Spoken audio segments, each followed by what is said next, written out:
ওমর ইবনুল খাত্তাব রাদিয়াল্লাহু তাআলা আমাদের মাঝে দাঁড়াইছে ভাষণ দেওয়ার জন্য। যেই স্থানে দাঁড়িয়েছে স্থানটার নাম জাবিয়া।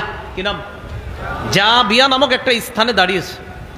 দাঁড়ানোর পর ওমর ইবনুল খাত্তাব রাদিয়াল্লাহু তাআলা আনহু বললেন, শোনো মানুষ, আমি আজকে তোমাদের সামনে যেইভাবে দাঁড়াইলাম আল্লাহ রাসূল সাল্লাল্লাহু আলাইহি সাল্লাম আমাদের মাঝে এইভাবে দাঁড়াইতেন। সুবহানাল্লাহ। আমি আজকে যেইভাবে তোমাদের সামনে দাঁড়াইলাম নবীও এরকম দাঁড়ায়া ভাষণ দিতেন। একদিন আল্লাহ রাসূল সাল্লাল্লাহু আলাইহি সাল্লাম, আমি ওমর আজকে যেইভাবে দাঁড়িয়ে আছি এইভাবে নবী দাঁড়িয়ে ভাষণের মধ্যে বলেছেন, ইহফাজুনি ফি আসহাবি সুম্মা আল্লাযীনা ইয়ালুনাহুম সুম্মা আল্লাযীনা ইয়ালুনাহুম। ইহফাজুনি ফি আসহাবি, আমার সাহাবীদের মাঝে আমাকে তোমরা হেফাজত করো। এর মানে আমার সাহাবীদের মর্যাদা রক্ষা করার মাধ্যমে আমি নবীর মর্যাদা তোমরা রক্ষা করবা। আমার সাহাবীদের মর্যাদা কি? তারা যে আমার সান্নিধ্য গ্রহণ করেছে, এই সান্নিধ্যের মর্যাদা তোমরা রক্ষা করবা। সুম্মা আল্লাযীনা ইয়ালুনাহুম, আমার সাহাবীদের সান্নিধ্য যারা গ্রহণ করেছে তাদের মর্যাদা তোমরা লক্ষ্য করবা। সুম্মা আল্লাযীনা ইয়ালুনাহুম, তাবিদের সান্নিধ্য যারা গ্রহণ করেছে তাদের মর্যাদা তোমরা রক্ষা করবা। তাহলে দেখেন তো, সাহাবীদের মর্যাদা রক্ষা করার আদেশ করেছেন রাসূলুল্লাহ সাল্লাল্লাহু আলাইহি সাল্লাম, তাবিদের মর্যাদা রক্ষা করার আদেশ করেছেন, তাবিদের মর্যাদা রক্ষা করার আদেশ করেছেন। এই জন্য প্রিয় ভাইয়ারা, ভুলেও কোনো ইমামকে আমরা গালি দিব না। সাহাবীদেরকে গালি দেওয়ার তো প্রশ্নই আসে না। সাহাবীদের পরে যারা তাবিঈ, তাবিঈ, বিশেষ করে ইমামে আজম আবু হানিফা রহমতুল্লাহ আলাই, ইমাম মালিক রহমতুল্লাহ আলাই, ইমাম শাফি রহমতুল্লাহ আলাই, ইমাম আহমদ ইবনে হাম্বল রহমতুল্লাহ আলাই, ইমাম বুখারী, ইমাম মুসলিম, ইমাম তিরমিজি, ইমাম নাসাই, ইমাম আবু দাউদ, ইমাম ইবনে মাজা, যারা আছে এই সমস্ত বড় বড় আল্লাহ ওয়ালা, বড় বড় উলামায়ে কেরাম আলেম যারা, তাদের গালি দেওয়ার কল্পনাও মাথায় আনবো না। যারা গালি দিবে সামনাসামনি এটার প্রতিবাদ করার চেষ্টা করব। সাহাবীদের গালি তো প্রশ্নই আসে না। পরবর্তী যারা, তাদেরকেও আমরা সাবধান, তাদের মর্যাদাও রক্ষা করব। সাহাবীদের মর্যাদাও রক্ষা করব, তাবিদের মর্যাদা রক্ষা করব, তাবিদের মর্যাদাও আমরা রক্ষা করব ইনশাআল্লাহ। এগুলো 7 নাম্বার কথা। 8 নাম্বার কথা বলেন আমার সাথে, সাহাবায়ে কেরামকে গালি দেওয়া হারাম। সাহাবীদেরকে গালি দেওয়া কি? এই ব্যাপারে কয়েকটা দৃষ্টান্ত দিই, শোনেন মন দিয়ে। 1 নম্বর দৃষ্টান্ত, হাদিসের একটা কিতাব আছে নাম আল জামিউস সগীর। এই কিতাবের 8715 নম্বর হাদিস। এই হাদিসের মধ্যে আছে রাসূলুল্লাহ সাল্লাল্লাহু আলাইহি সাল্লাম বলেন, মান সাব্বা আসহাবি, যে আমার সাহাবীদেরকে গালি দেয়, আলাইহি লানাতুল্লাহ, তার উপর আল্লাহর অভিশাপ, ওয়াল মালাইকা, ফেরেশতাদের অভিশাপ, ওয়ান নাসি আজমাইন, সমস্ত মানুষের অভিশাপ। তাহলে বলেন তো, সাহাবীদেরকে যারা গালি দেয় তাদের উপর কার অভিশাপ?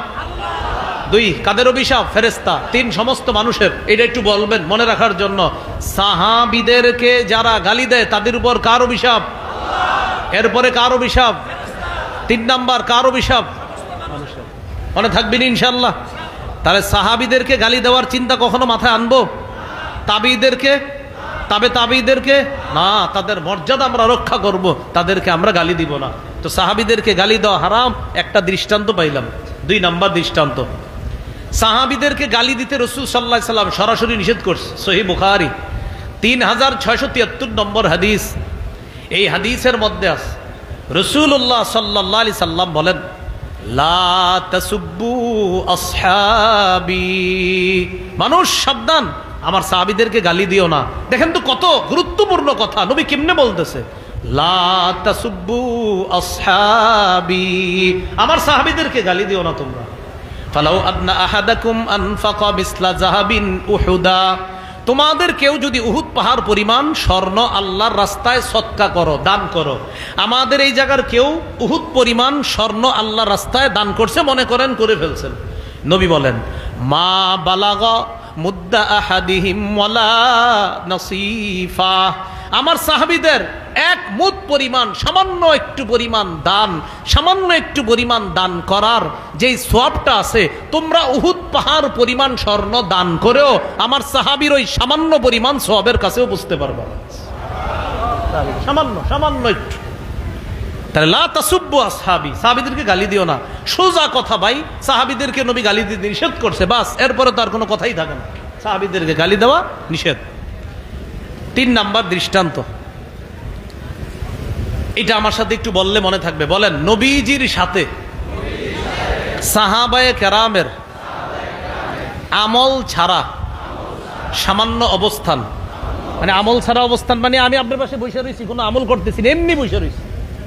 সাহাবীদের কেউ নবীর মজলিসে এমনি বসা, কিচ্ছু বলে নাই, মানে নবীর কাছে এমনি বসে রয়েছে, সুবহানাল্লাহ আলহামদুলিল্লাহ কিচ্ছু বলে নাই, শুধু নবীর সামনে বসা, বাস এতটুকুই।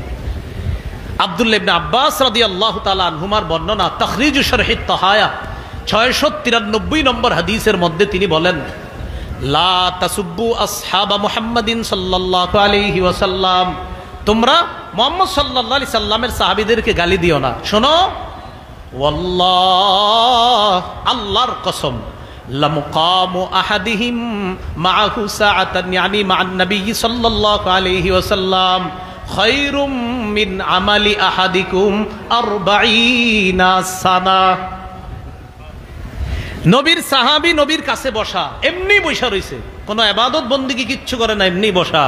আব্দুল্লাহ ইবনে আব্বাস বলেন, তোমাদের কেউ 40 বছর ইবাদত করবা, এই 40 বছরের ইবাদতের চাইতেও নবীর সামনে কোনো সাহাবী শুধু এমনি বসে আছে, তার এই বসে থাকাটা তোমাদের কারো 40 বছরের ইবাদতের চাইতে আরো দামি। কার সমালোচনা করতেছেন আপনি? কার সমালোচনা করেন? এমনি বসে রয়েছে নবীর পাশ, আপনি কার সমালোচনা করবেন? খুব সতর্ক। এগুলো 3 নাম্বার দৃষ্টান্ত। 4 নাম্বার দৃষ্টান্ত, এটা তো আরো গুরুত্বপূর্ণ কথা। ইবনে মাজাহ 162 নম্বর হাদিস, আব্দুল্লাহ ইবনে ওমর রাদিয়াল্লাহু তাআলা আনহুমা কি বলে দেখেন, লা তাসুব্বু আসহাবা মুহাম্মাদিন সাল্লাল্লাহু আলাইহি ওয়াসাল্লাম, তোমরা মুহাম্মদ সাল্লাল্লাহু আলাইহি সাল্লামের সাহাবীদেরকে গালি দিও না। ওলামায়ে হযরত বুঝে ফেলবে, আরবি বলার সাথে সাথে আপনারাও শুনেন কি বলে, লামুকামু আহাদিহিম মা'আন নবী সাল্লাল্লাহু আলাইহি ওয়াসাল্লাম খায়রুম মিন আমালি আহাদিকুম উমরাহ।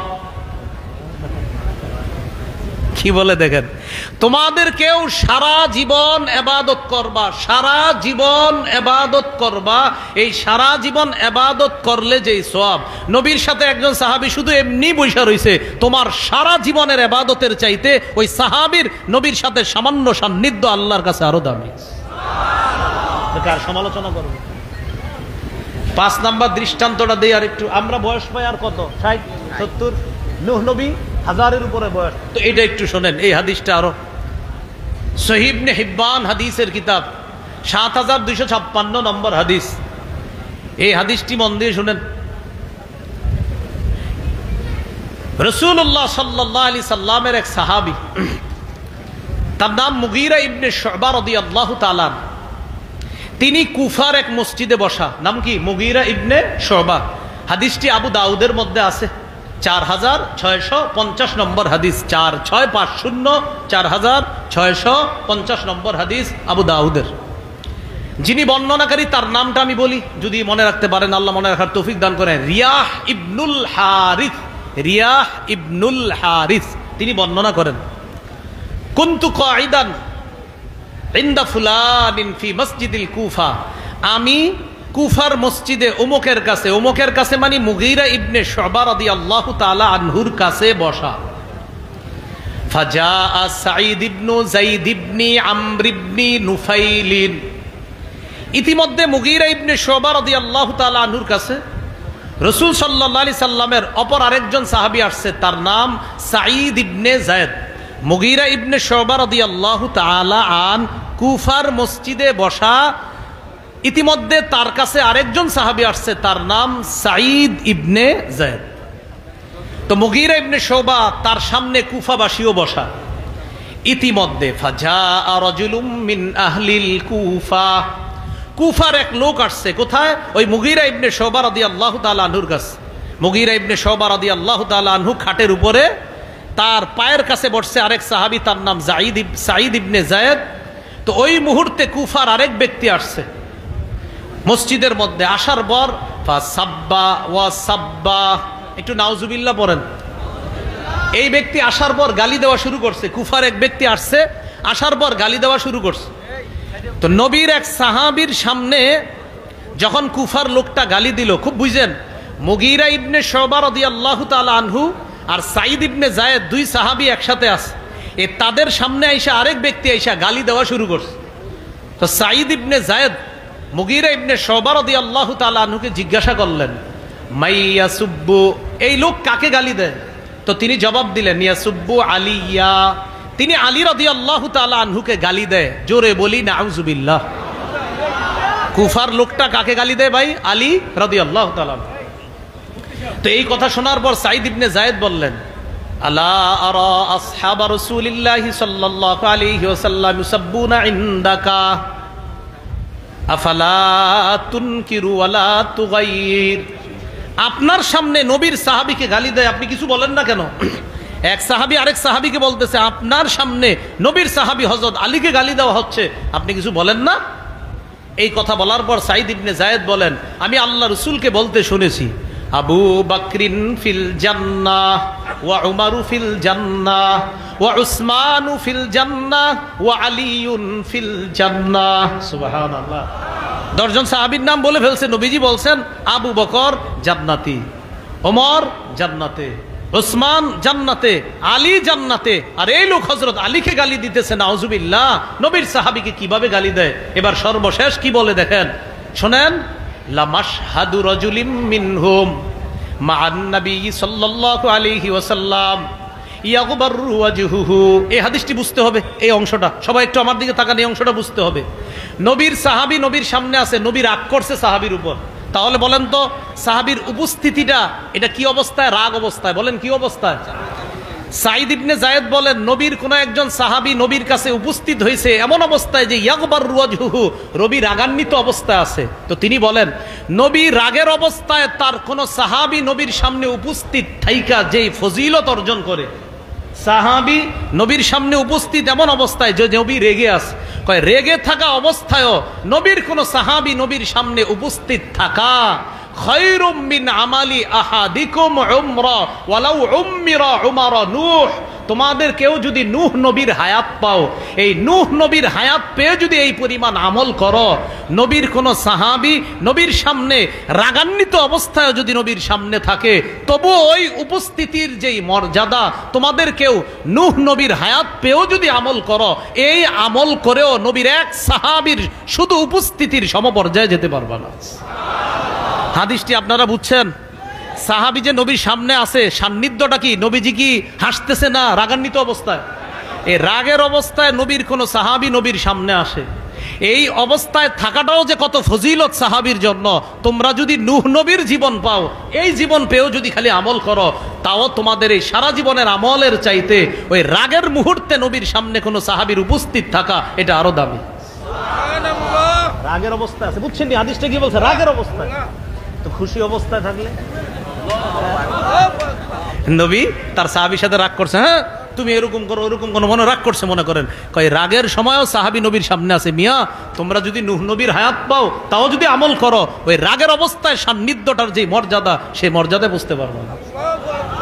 কিভাবে সমালোচনা করি বলেন? আল্লাহ আমাদেরকে হেফাজত করেন। এই গেল আপনার 5 নাম্বার দৃষ্টান্ত গেল। তাহলে আমরা নবীর সাহাবীদেরকে গালি দিব না, ঠিক আছে না? ইনশাআল্লাহ আমরা কখনো তাদেরকে গালি দিব না। দৃষ্টান্ত নাম্বার 6, আয়েশা সিদ্দিকা রাদিয়াল্লাহু তাআলা আনহার বর্ণনা, মুসলিম শরীফের 3022 নম্বর হাদিস। আয়েশা রাদিয়াল্লাহু তাআলা আনহা তার ভাগিনাকে ডাক দিয়ে বলতেছে, ভাগিনা একটু শোনো, তোমার সাথে কথা আছে। ইয়াবনা উখতি উমিরু আইয়াস্তাগফিরু লিআসহাবি রাসূলিল্লাহি সাল্লাল্লাহু আলাইহি ওয়াসাল্লাম ফাসাব্বুহুম। ভাগিনা, দুঃখের কথা, মানুষকে আদেশ করা হয়েছে তারা যেন সাহাবীদের জন্য আল্লাহর কাছে বেশি ক্ষমা চায়। ভাগিনা, দুঃখের কথা শোনো, মানুষকে আদেশ করা হয়েছে মানুষ যেন সাহাবীদের জন্য আল্লাহর কাছে বেশি বেশি ক্ষমা চায়। এটা না করে মানুষ সাহাবীদেরকে গালি দেয়। মানুষ কেন এমন শুরু করছে? আয়েশা রাদিয়াল্লাহু তাআলা আনহা বলেন, মানুষকে আদেশ করা হয়েছে তারা যেন সাহাবীদের জন্য ক্ষমা প্রার্থনা করে, এটা না করে তারা সাহাবীদেরকে গালি দেয়। আম্মাজান আয়েশা রাদিয়াল্লাহু তাআলা আনহা এই বক্তব্য যে তারা সাহাবীদের জন্য ক্ষমা প্রার্থনার পরিবর্তে তারা সাহাবীদেরকে গালি দেয়। আল্লাহ আমাদেরকে হেফাজত করেন, আল্লাহ আমাদেরকে হেফাজত করেন। তাহলে বলেন, সাহাবীদেরকে কি কখনো আমরা গালি দিব? ভুলেও সাহাবায়ে কেরামকে গালি দিব না, ঠিক আছে না ইনশাআল্লাহ? খতিব সাহেবরা প্রত্যেক জুমার মধ্যে খুতবার দ্বিতীয় খুতবায় দেখবেন পরে, প্রত্যেক জুমার দ্বিতীয় খুতবায় খতিব সাহেবরা পরে আল্লাহ আল্লাহ ফি আসহাবি, সাবধান সাবধান আমার সাহাবীদের ব্যাপারে তোমরা আল্লাহকে ভয় করো, সাবধান আমার সাহাবীদের ব্যাপারে তোমরা আল্লাহকে ভয় করো। লা তাত্তাখিজুহুম গরাদাম মিন বাদি, আমার পরে আমার সাহাবীদেরকে তোমরা সমালোচনার লক্ষ্যবস্তু বানাইবা না, নিশানা বানাইবা না। ফামান আহাব্বাহুম ফাবিবুগদি আবগাদাহুম, আমার সাহাবীদেরকে কেউ যদি মহব্বত করে, ফামান আহাব্বাহুম ফাবিহুব্বি আহাব্বাহুম, কেউ যদি আমার সাহাবীদেরকে ভালোবাসে তারা কেমন যেন আমি নবীকে ভালোবাসার কারণেই সাহাবীদেরকে ভালোবাসে। আচ্ছা, এটা একটু বুঝেন এই জায়গাটা, সবাই বলেন একসাথে, বলেন আমরা সাহাবীদেরকে ভালোবাসি। বলেন নবী বলে তার মানি তোমরা আমাকে ভালোবাসো। এই যে আমরা বললাম সাহাবীকে ভালোবাসি, নবী বলেন আচ্ছা আচ্ছা সাহাবীদেরকে ভালোবাসো, হ্যাঁ তার মানে আমাকে ভালোবাসো বলেই আমার সাহাবীদেরকে ভালোবাসো। আমরা নবীকে ভালোবাসি কারা কারা? সবাই ভালোবাসি তো? হাত তুলে রাখি। নবী বলেন আমাকে ভালোবাসো বলেই সাহাবীকে ভালোবাসো, হাত নামান। তাহলে নবী বলেন আমার সাহাবীদেরকে যারা ভালোবাসে কেমন যেন আমাকে ভালোবাসার কারণেই সাহাবীকে ভালোবাসে। সুবহানাল্লাহ। ওয়ামান আবগাদাহুম ফাবিবুগদি আবগাদাহুম, যারা আমার সাহাবীর সমালোচনা করে, যারা তাদেরকে কষ্ট দেয়, যারা তাদেরকে নিশানা বানায়, তারা কেমন যেন আমার প্রতি বিদ্বেষ রাখে বলে আমার সাহাবীদের প্রতি বিদ্বেষ রাখে। বলেন তো সাহাবীদের প্রতি বিদ্বেষ রাখা মানে কার প্রতি বিদ্বেষ রাখা? নবীর প্রতি। বলেন তো সাহাবীদের প্রতি বিদ্বেষ রাখা মানে কার প্রতি বিদ্বেষ রাখা? আল্লাহ আমাদেরকে হেফাজত করেন। 8 নাম্বার দৃষ্টান্ত, একটা কিতাব আছে নাম ফাতহুল মুগীস। ফাতহুল মুগীস 3 নাম্বার খণ্ড 101 নম্বর পৃষ্ঠা। আবু যুরআ আর রাজি রহমতুল্লাহি আলাইহির বর্ণনা, তিনি বলেন ইযা রাআইতার রাজুলা ইয়ানতাকিসু আহাদাম মিন আসহাবি রাসূলিল্লাহি সাল্লাল্লাহু আলাইহি ওয়াসাল্লাম ফাআলাম আন্নাহু জিন্দিক। অনুবাদটা সবাই মিলে করি, বলেন যখন তুমি দেখবে, বলেন কোন ব্যক্তি নবীর সাহাবীকে ছোট করে, নবীর সাহাবীর সমালোচনা করে, নবীর সাহাবীর নিন্দা করে, তুমি জেনে নিবা ওই ব্যক্তি জিন্দিক। কি বলছে ওই ব্যক্তিরে? তাহলে বলছেন কেউ যদি নবীর সাহাবীর সমালোচনা করে, নবীর সাহাবীর নিন্দা করে, তাহলে তুমি মনে রাখবা, তুমি জেনে নিবা সে জিন্দিক। জিন্দিক হওয়ার কারণে নবীর সাহাবীর সমালোচনা করে। আল্লাহ আমাদেরকে হেফাজত করেন। মনে আসেনি কয় নাম্বার আলোচনায় ছিলাম? 8 নাম্বার। 8 নাম্বার আলোচনা, নবীর সাহাবীদেরকে গালি দেওয়া যাবে না। এখানে দৃষ্টান্ত দিলাম 8টা। সর্বশেষ আলোচনা 9 নাম্বার। নবীর সাহাবীদের মধ্যে একজন মজলুম সাহাবী যাকে আমরা খালি নিশানা বানাই প্রত্যেক বছর মুহররম মাসে, তার নাম আমিরে মুআবিয়া রাদিয়াল্লাহু তাআলা আন। কোন সাহাবী? তার ব্যাপারে একটু শুনি। তিরমিজির হাদিস 3842, 3842 নম্বর হাদিস। এই হাদিসের মধ্যে আসছে রাসূলুল্লাহ সাল্লাল্লাহু আলাইহি সাল্লাম বলেন আল্লাহুম্মা জাআলহু হাদিয়া মাহদিয়া ওয়াহদি বিহি। আল্লাহ আপনি মুআবিয়াকে হেদায়েত দান করেন, আল্লাহ আপনি মুআবিয়াকে পথপ্রাপ্ত বানায়া দেন, আল্লাহ মুআবিয়ার মাধ্যমে আপনি অসংখ্য মানুষকে হেদায়েত দান করেন। নবী কি বললেন? আল্লাহ আপনি মুআবিয়াকে এমন বানান যে আল্লাহুম্মা জাআলহু হাদিয়া, মুআবিয়াকে এমন বানান যে অন্য মানুষকে সে পথ দেখাবে, সঠিক পথ দেখাবে, তাকে এমন বানান। মাহদিয়া, তাকে নিজেকেও আপনি হেদায়েত প্রাপ্ত বানান, সেজন্য অন্যকে হেদায়েতের রাস্তা দেখায় এমন বানান, আবার তাকেও আপনি হেদায়েত প্রাপ্ত বানান। ওয়াহদি বিহি, আল্লাহ তার মাধ্যমে অসংখ্য মানুষকে হেদায়েতের রাস্তা দেখায় দেন। এটা নবীজির দোয়া। আর একটা দৃষ্টান্ত নেই আমরা। আবু সুফিয়ান রাদিয়াল্লাহু তাআলা আনহু হলেন আমিরে মুআবিয়া রাদিয়াল্লাহু তাআলা আনহুর বাবা। মুআবিয়া রাদিয়াল্লাহু তাআলা আনহুর পিতার নাম কি? আবু সুফিয়ান রাদিয়াল্লাহু তাআলা। এই আবু সুফিয়ান রাদিয়াল্লাহু তাআলা নবীজির কাছে আয়েশা একদিন বললেন, ইয়া রাসূলুল্লাহ মুআবিয়া তাজআলুহু কাতিবান বাইনা ইয়াদাইকা হুজুর আমার ছেলে মুআবিয়া, তাকে আপনি ওহির লেখক বানায়া দেন। হুজুর আমার ছেলে মুআবিয়া, তাকে আপনি লেখক হিসাবে গ্রহণ করেন। নবীজি বললেন ক্বালা নাআম, ঠিক আছে আমি তাকে লেখক হিসাবে গ্রহণ করে নিলাম। তাকে আমি কি হিসাবে গ্রহণ করে নিলাম? এখন অনেকে আবার প্রশ্ন তুললে তিনি কি আসলে ওহির লেখক ছিলেন? এটার জবাব ইমাম যাহাবী রহমতুল্লাহি আলাই অনেক আগেই দিয়ে গেছে। তারিখুল ইসলাম কিতাবের নাম, তারিখুল ইসলাম কিতাবের নাম 4 নম্বর খণ্ডে তিনি জবাব দিয়ে দিয়েছেন আমিরে মুআবিয়া সম্পর্কে। একদিন রাসূলুল্লাহ সাল্লাল্লাহু আলাইহি সাল্লাম আব্দুল্লাহ ইবনে আব্বাস রাদিয়াল্লাহু তাআলা আনহু থেকে বর্ণনা, তিনি বলেন দাআনি রাসূলুল্লাহ সাল্লাল্লাহু আলাইহি ওয়াসাল্লাম ওয়া আনা আকতুবু ওয়া আনা আলআবু। আব্দুল্লাহ ইবনে আব্বাস বলেন আমি একদিন খেলতেছিলাম, আমি একদিন খেলাধুলা করতেছিলাম, ওই মুহূর্তে নবীজি আমাকে ডাকছে। আমি খেলাধুলা করতেছিলাম, নবী আমাকে ডাকছে। ডাকার পর নবী বললেন উদউলি মুআবিয়া। ইবনে আব্বাস একটু মুআবিয়াকে ডেকে আনো তো। সুবহানাল্লাহ। ইবনে আব্বাস একটু মুআবিয়াকে ডেকে আনো। মুআবিয়া রাদিয়াল্লাহু তাআলা সম্পর্কে নবীর কি ছিলেন? ওলামা হযরত না, অন্যরা বলেন, কে বলতে পারবেন? হ্যাঁ, মুআবিয়া রাদিয়াল্লাহু তাআলা সম্পর্কে নবীজির শ্যালক ছিলেন। সুবহানাল্লাহ। বলেন কি ছিলেন? শ্যালক। আর স্ত্রী ছিলেন কে? উম্মে হাবিবা। এই উম্মে হাবিবা রাদিয়াল্লাহু তাআলা আনহার ভাইয়ের নাম মুআবিয়া রাদিয়াল্লাহু তাআলা, আর তাদের পিতার নাম আবু সুফিয়ান রাদিয়াল্লাহু তাআলা। তাহলে একদিন নবীর শ্যালক, আবার ওহির লেখক। নবীর শ্যালক, ওহির লেখক, আবার নবী তার জন্য দোয়া করছে সে যেন হেদায়েতের রাস্তা দেখায়, তাকে যেন হেদায়েত প্রাপ্ত বানায়, আবার তার মাধ্যমে অসংখ্য মানুষকে যেন আল্লাহ তাআলা হেদায়েত দান করেন। তো নবীজি বললেন আব্বাস ইবনে আব্বাসকে, ইবনে আব্বাস উদউলি মুআবিয়া, আমার সামনে একটু মুআবিয়াকে ডেকে আনো। তা আব্দুল্লাহ ইবনে আব্বাস বলেন জানো মুআবিয়াকে কেন ডাকছে? ওয়া কানা ইয়াকতুবুল ওয়াহইয়া, মুআবিয়া ওহী লিখতেন, এই জন্য নবীজি আমার মাধ্যমে মুআবিয়াকে ডাকায় আনিছে, কারণ তিনি ওহীর লেখার কাজ করতেন। তাই নবী প্রায় সময় আমিরে মুআবিয়াকে ডেকে নিয়ে এই ওহী লেখানোর কাজ করাইতেন। এখন আপনি এমন একজন সাহাবীর সমালোচনা করে ওহিকে প্রশ্নবিদ্ধ করার চেষ্টা না করা। হ্যাঁ, আল্লাহ আমাদেরকে হেফাজত করেন, আল্লাহ আমাদেরকে হেফাজত করেন। সহিহ বুখারীর বর্ণনা 2429 নম্বর হাদিস, আরেক বর্ণনা আসছে 2924 নম্বর হাদিসের মধ্যে আসছে রাসূলুল্লাহ সাল্লাল্লাহু আলাইহি সাল্লাম বলেন আউয়ালু জাইশিম মিন উম্মতি ইয়াগজুনাল বাহরা, আমার উম্মতের যেই দলটা সর্বপ্রথম নৌপথে যুদ্ধ করবে তারা জান্নাতি। আবার বুঝেন, আমার উম্মতের যেই দল সর্বপ্রথম নৌপথে লড়াই করবে তারা জান্নাতি। নৌপথে লড়াইয়ের সর্বপ্রথম প্ল্যান যিনি করেছিলেন তিনি আমিরে মুআবিয়া রাদিয়াল্লাহু তাআলা। নবীর এই হাদিসের ভাষ্য অনুযায়ী তিনি একজন জান্নাতি সাহাবী। আমি আগেই বলছি 10 জন হলো এক হাদিসে বলছে, আর ভিন্ন ভিন্ন হাদিসে নবী বিভিন্ন সাহাবীকে বলছে, ভিন্ন ভিন্ন হাদিসে ভিন্ন ভিন্ন সাহাবীদেরকে নবী জান্নাতি বলেছেন। কথা কি বুঝে আসছে সবার? আল্লাহ আমাদেরকে এই কথাগুলা বুঝে মনে রেখে আমল করার তৌফিক দান করেন। তাহলে বলেন তো মুআবিয়া রাদিয়াল্লাহু তাআলা আনহুকে কি আমরা নিশানা বানাবো?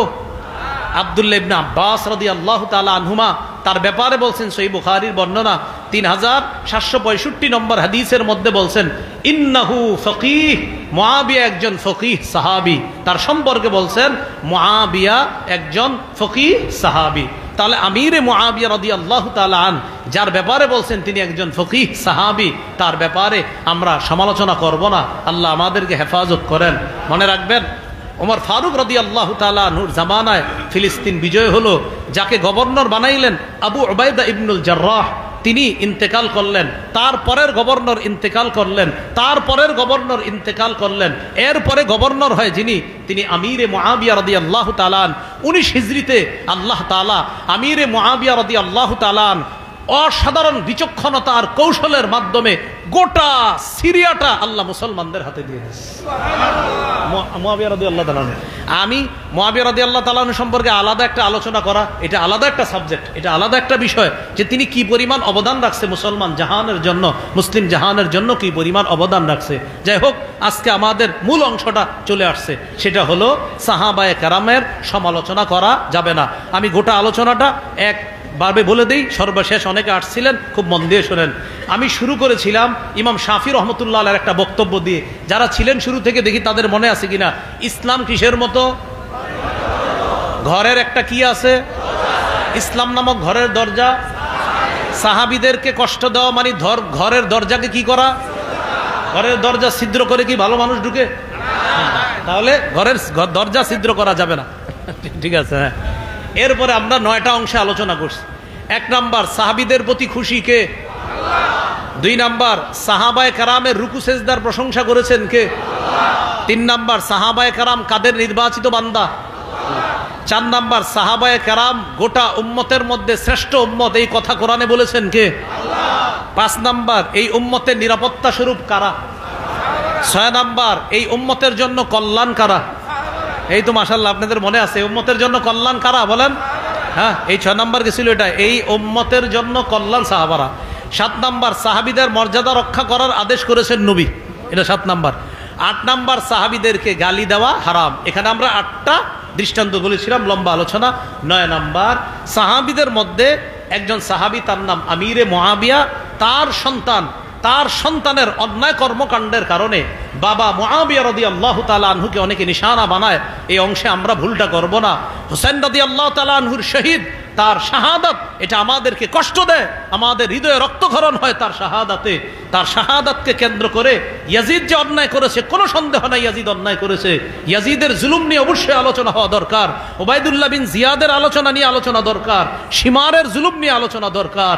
এটা কেন্দ্র করে ইয়াজিদের বাবা নবীর জলিল কদর সাহাবী মুআবিয়া রাদিয়াল্লাহু তাআলা আনহুকে আমরা নিশানা বানাবো না, তাকে আমরা সমালোচনার লক্ষ্যবস্তু বানাবো না, আমরা কোন সাহাবীর সমালোচনা করব না। কারণ নূহ নবীর হায়াত পায়াও যদি ইবাদত করি, নবীর রাগ অবস্থায় কোন সাহাবী নবীর সামনে উপস্থিত আছে, তারপরেও এই উপস্থিতির মর্যাদার সমপরিমাণ এই উম্মত নূহ নবীর মতো বয়স পেয়েও যদি ইবাদত করে, তাও ওই পরিমাণে বুঝতে পারবে। মনে আছে না কথাটা? এটা বুঝছেন নি সবাই? এটা খালি একটু মনে রাখবেন, এখন থেকে বুঝাইবেন এমনি। ভাই শোনো, মনে করো নবীর সামনে এক সাহাবী দাঁড়ায় রয়েছে, আর নবীজি তার উপর অসন্তুষ্ট, মানে একটু রাগ করছে সাহাবীর প্রতি। এই যে রাগ অবস্থায় নবীর সামনে সাহাবী দাঁড়ায় রয়েছে, এই অবস্থানটাও এত মর্যাদার। তুমি যদি নূহ নবীর হায়াত পায়া সারা জীবন ইবাদত করি, আমাদের সারা জীবনের ইবাদতের চাইতেও নবীর আগের অবস্থায় যে সাহাবী তার সামনে দাঁড়ানো, এই সান্নিধ্যের সমপরিমাণ বুঝতে পারবো না। এই দৃষ্টান্তটা মনে থাকবেন ইনশাআল্লাহ। আল্লাহ আমাদের সকলকে যে কথাগুলো বললাম শুনলাম, সাহাবায়ে কেরামের অংশটা মর্যাদা, মুহররম মাস আসলে তাদের মর্যাদা আমরা ক্ষুণ্ণ করব না, তাদের মর্যাদা আমরা রক্ষা করব। উস্তাদে মোহতারাম আলোচনা করবেন, এরপর হযরত মাওলানা হাফিজুর রহমান সিদ্দিকী সাহেব আলোচনা করবেন। আমরা খুব সুন্দরভাবে জমে জমে বসে যাই।